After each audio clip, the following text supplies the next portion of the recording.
आज आपको हम ये बताने जा रहे हैं कि राजू ठेठ कौन था। ये राजू ठेठ कैसे गैंगस्टर बना, राजू ठेठ की स्त्री क्या थी, राजू ठेठ का परिवार क्या था, ये क्या करता था बचपन में, कैसे ये गैंगस्टर बना, कैसे राजस्थान का कुख्यात अपराधी बना।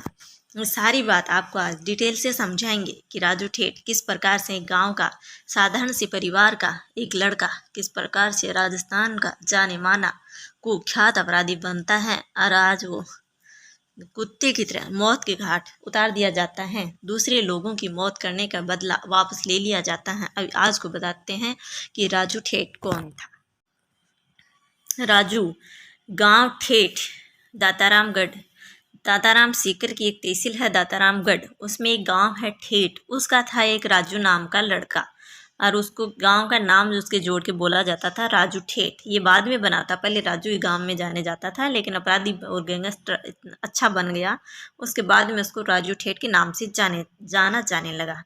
सीकर में राजू ठेठ की हत्या कर दी गई। राजू ठेठ के गैंगस्टर बनने की पूरी कहानी के तार आनंद पाल, बनवीर बानुड़ा, गोपाल फोगाट, विजयपाल सिंह हत्याकांड से जुड़े हुए हैं। राजस्थान के सीकर शहर में पिपराली रोड पर 3 दिसंबर 2022 की सुबह 9 बजे गैंगस्टर राजू ठेठ उर्फ राजू ठेठ की गोली मारकर हत्या कर दी गई। पूरी वारदात सीसीटीवी कैमरे में कैद हुई, जिसमें 4 हमलावर कैद हुए। पिपराली रोड पर अपने चचेरे भाई ओम ठेठ के घर के बाहर खड़े राजू ठेठ को गोली मारकर चारों बदमाशों ने हवा में फायरिंग करते हुए फरार हो गए। राजू ठेठ की हत्या में एक अन्य युवक को भी गोली लगी, उसकी मौत हो गई। राजू ठेठ की हत्या का लाइव किस प्रकार से राजू ठेठ की मृत्यु हुई। राजू ठेठ हत्याकांड में वायरल हो रही सीसीटीवी फुटेज में देखा जा सकता है कि सीकर के उद्योग नगर में पुलिस थाना इलाके की पिपराली रोड पर राजू ठेठ घर के बाहर खड़ा था। तभी वहां हमलावर पहुंचते हैं। एक हमलावर राजू ठेठ से इस प्रकार से बातचीत करता है कि वो उसको जानता हो।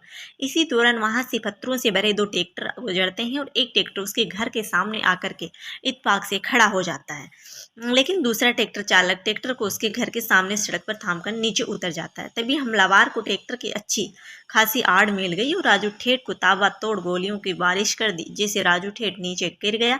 तब उसी पर ताबड़तोड़ फायरिंग करते ट्रैक्टर के चालक वहां से भाग गया। फिर हमलावर भी भागने लगते हैं, मगर एक बार दोबारा आकर के राजू ठेठ को नजदीक से गोली मारते हैं और देखते हैं कि मरा है या जिंदा है। गोलियों की आवाज सुनकर घर से लोग बाहर निकलते हैं, हमलावरों को पकड़ने की कोशिश करते हैं, मगर हमलावर हवा में फायरिंग करते हुए वहां से दौड़ निकलते हैं। लॉरेंस विश्नोई की गैंग के गुर्दों ने ली जिम्मेदारी कि इसकी हत्या हमने करवाई है। सीकर में राजू ठेठ की गोली मारकर हत्या करने वालों का पता नहीं चला था, लेकिन उसके बाद में पता चल गया। मगर राजू ठेठ हत्याकांड की जिम्मेदारी लेने वाला एक पोस्ट सोशल मीडिया पर वायरल हो रहा था। वो था रोहित गोदारा।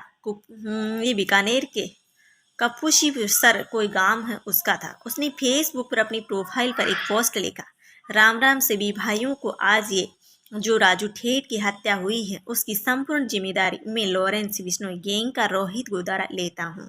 ये हमारे बड़े भाई आनंद पाल व बनवीर पानुटा की हत्या में शामिल था, जिसका बदला आज हमने इस मार कर पूरा किया है। रही बात ये दुश्मनों की, तो उनसे भी जल्द मुलाकात होगी। जय बजरंग बली। इस प्रकार से वो एक रोहित गोदारा था जो कभी इसके साथ भी रहा हुआ, उसकी फोटो नजर आती है। इसने इस प्रकार की जिम्मेदारी ली। कौन था राजू ठेठ, कैसे बना ये गैंगस्टर, ये आपको बता दें कि राजू ठेठ का जन्म सीकर जिले के दातारामगढ़ उपखंड में जीण माता धाम के पास स्थित गांव ठेठ में हुआ था। 1995 में राजू ठेठ ने अपराध की दुनिया में कदम रख लिया था। उस समय शेखावाटी में सीकर के के कॉलेज के छात्र राजनीतिक सुर्खियों में रहा करती थी। सीकर का गोपाल फोगाट शराब के धंधे से जुड़ा था। राजू ठेठ से उसके साथ अवैध शराब बेचने लगा था। राजू ठेठ व बलबीर बानुड़ा की जोड़ी किस प्रकार से बनी। गोपाल फोगाट के साथ काम करते हुए राजू ठेठ की मुलाकात सीकर के गांव बानुड़ा की बलबीर बानुड़ा से होती है। बलबीर बानुड़ा दूध बेचता था। ज्यादा पैसा कमाने की ख्वाहिश में राजू ठेठ व बलबीर बानुड़ा को एक साथ मिलकर शराब के काम में उतार दिया। 1998 से लेकर 2004 तक राजू ठेठ और बलबीर बानुड़ा शराब के धंधे में खूब पैसा कमाया, कुख्यात भी हुई। दोनों ने मिलकर सीकर में भेबाराम हत्याकांड को अंजाम दिया। ये शेखावाटी गैंगवार की शुरुआत हुई ही थी। उससे पहले सब कुछ ठीक चल रहा था। शेखावाटी में ऐसे कोई कुख्यात अपराधी नहीं था, लेकिन उससे भेबाराम हत्याकांड से ही कुख्यात अपराध की दुनिया का शुरुआत होती है।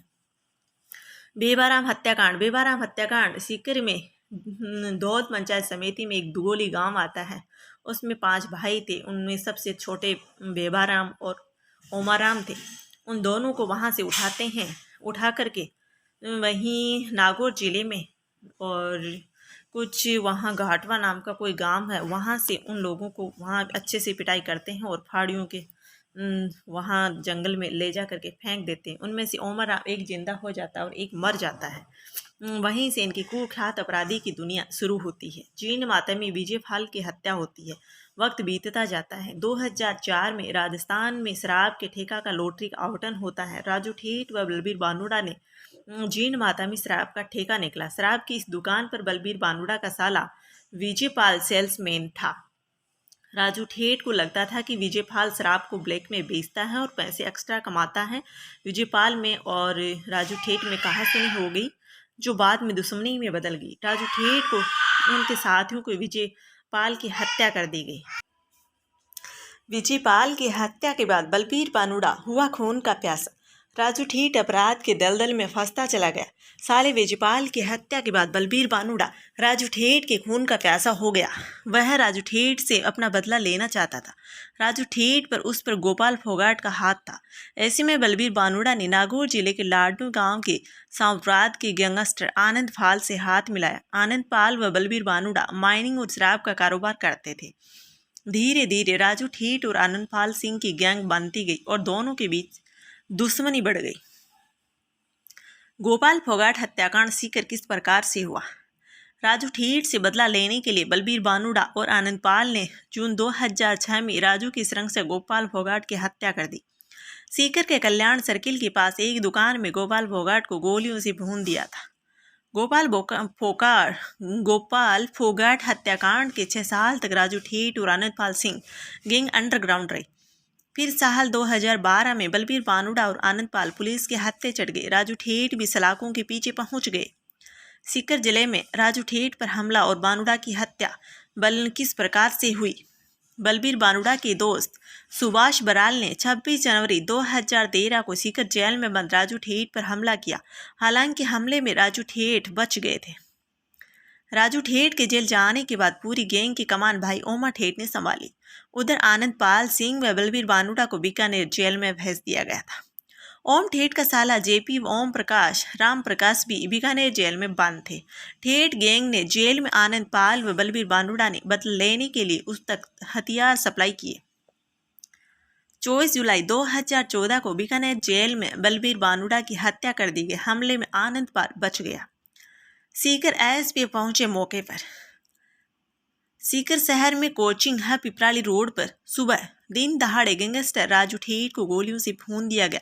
जाने के बाद इलाके में दहशत फैल गई। सीकर एसपी कुंवर राष्ट्रदीप समेत कई आला अधिकारी वहां मौके पर पहुंचे। नाकाबंदी की गई। हालांकि हमला करने वालों का कोई सुराग पहले नहीं मिला, उसके बाद मिल गया था। सोशल मीडिया में पोस्ट वायरल हो रहा था। सीकर पुलिस की कई टीमें हमलावरों की तलाश में रवाना हुई। सीकर एसपी कुमार राष्ट्रदीप ने बताया कि राजू ठेठ हत्याकांड के बाद सोशल मीडिया पर जिम्मेदारी लेने वाली पोस्ट वायरल हो रही है। उसकी जांच करवाई जा रही है। पुलिस जांच के बाद स्पष्ट तौर पर कह पाएगी कि राजू ठेठ की हत्या किसने व क्यों की है। सीकर बंद का ऐलान किया। गैंगस्टर राजू ठेठ का शव सीकर के एसके अस्पताल में मुर्दाघर में रखवाया। मुर्दाघर के बाहर बड़ी संख्या में लोग एकत्रित हुए। खबर ये भी थी कि तेजा सेना थी, उसने दुकानों के ऊपर जा कर के सारा सीकर को बंद करवाया। हालांकि संबंध में तेजा सेना की ओर से भी कोई बयान नहीं आया था। बंद होने की घोषणा के बाद सोशल मीडिया पर वायरल हो रही थी। उसके बाद में 2 दिनों तक पड़ी रही सरकार, मुर्दाघर में पड़ी रही। सरकार से कुछ मांगेगी कि राजू ठेठ का परिवार को सुरक्षा मिलनी चाहिए। उस व्यक्ति की गाड़ी छीनने के चक्कर में जो अपराधी थे उन्होंने उसको गोली मारी, जिसके चलते वो भी मर गया। वहीं पे उसकी मौत हो गई। एक जो ट्रैक्टर ड्राइवर था वो उसके घर के सामने वहाँ खड़ा था, तो उसकी भी गोली लगी, तो वो भी घायल हो गया। तो सरकार से कुछ मांगे थी कि हम जब लाश तभी लेंगे जब हमारे इनको कुछ मुआवजा दिया जाए। तो सरकार ने उस लड़की, जो एक ताराचंद नाम से नागौर डिस्ट्रिक्ट का व्यक्ति था, उसको गोली लग कर के मौत हो गई थी, तो उसकी लड़की को सरकारी सीट मिलेगी MBBS डॉक्टर बनने के लिए। और उसको शिक्षा फ्री दी जाएगी। दूसरा, आदमी जो घायल हुआ था उसको 50,000 रुपये दिए जाएंगे, ट्रीटमेंट उसको फ्री दिया जाएगा। और राजू ठेठ है उसके घर वालों को सुरक्षा दी जाएगी। और इस प्रकार से सरकार ने सारी मांगे मान ली। मांगे मानने के बाद में परिवार वालों को डेड बॉडी संभला दिया। इस प्रकार से परिवार वाले अपनी डेड बॉडी घर ले जा करके अंतिम संस्कार कर दिया। इस प्रकार से जो ये विश्नोई गैंग थी, इन्होंने राजू ठेठ की हत्या करके अपना बदला वापस ले लिया। इस प्रकार से राजू ठेठ छोटे से गांव से, छोटे से घर से, सिंपल से परिवार से एक राजू नाम से होकर के वो सीकर का कुख्यात अपराधी बना। इस प्रकार से अपराध की दुनिया में आकर के राजू ठेठ ने अपराध की दुनिया में राजू ठेठ नाम से जाने लगा। अभी ही वो 3 महीने पहले ही जेल से छूट करके आया था और आते ही जो अपराधी गैंग थी वो एक्टिव हो गई और एक्टिव होकर के राजू ठेठ का मौत की घाट उतार दिया गया। अभी राजू ठेठ अपराध की दुनिया को छोड़ करके नेता बनना चाहता था और जनता की सेवा करना चाहता था और इस प्रकार से राजू ठेठ का सपना चकनाचूर कर दिया और उसको मौत के घाट उतार दिया गया। अभी राजू आज दुनिया में नहीं है, लेकिन अपना गैंगस्टर, सबसे बड़ा कुख्यात गैंगस्टर अपराध की दुनिया का नाम छोड़ करके, राजू ठेठ को नाम छोड़ करके चला गया है। Please like and subscribe.